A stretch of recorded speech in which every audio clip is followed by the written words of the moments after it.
यांनी गेली 40 वर्ष आमच्या बापाला पाण्यासाठी झुलत ठेवलं होतं। निमोन तळेगाव सारखा गट यांच्या नातेवाईकांचे स्टोन क्रशर टाकून धुळीस मिळवलं होतं आणि आम्हाला धूळ खायला लावली होती। यांनी आमचे शेतांचं नुकसान करायला लावलं होतं आणि म्हणून आम्ही सगळी शेतकऱ्यांच्या मुलांनीच ही निवडणूक यावेळेस हातात घेतली होती।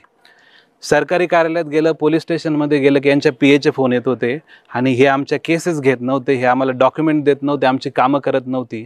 आमचे 7-7 माळे इथं 7,000 शेतकऱ्यांच्या मुलांना त्यांचं करिअर होऊ न देण्याचा यांनी घाट घातला होता आणि आज त्याचं उत्तर आम्ही सगळ्या शेतकऱ्यांच्या मुलांनी ही निवडणूक हातात घेऊन दिले।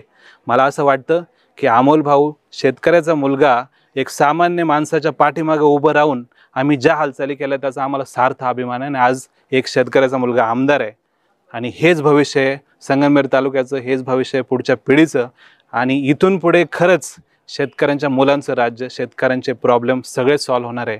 आम्ही मैदानात आहोत, होऊन जाऊ द्या। भाऊ शेतकऱ्यांच्या नादी लागायचं नाही आणि शेतकऱ्यांच्या पोरांच्या तर अजिबात नाही। त्यांनी जर एकदा दांडा हातात घेतला तर तुम्ही चित होणार हे नक्कीच आहे। आमची आई म्हणायची दारात कोणी आला तर त्याला पाणी द्यावं, तुम्ही आम्हाला 18 लाखाचं पाणी विकत घ्यायला लावलं। पाणी तरी फुकट द्यायला पाहिजे होतं तुम्ही 40 वर्षामध्ये। तुम्ही आमचे प्रोजेक्ट अडवले, आम्ही तुमचं मुख्यमंत्री पद अडवलं। तुम्ही आमचे प्रोजेक्ट अडवले, आम्ही तुमचं मुख्यमंत्री पद अडवलं।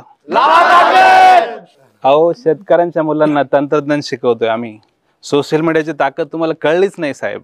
इथून पुढं शेतकऱ्याचे पोरच भोजापूरचं पाणी आणतील एवढं लक्षात ठेवा।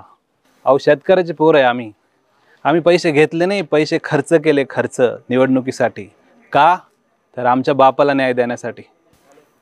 शेतकऱ्याचे पोरं जेव्हा शिकतात ना साहेब, ते कारखाने नाही चालवत, ते खुर्च्या हलवतात, खुर्च्या। नाही 40 वर्षात जर विकास केलाच असताना खरंच तर तो 40 दिवसात लोटला नसता गेला।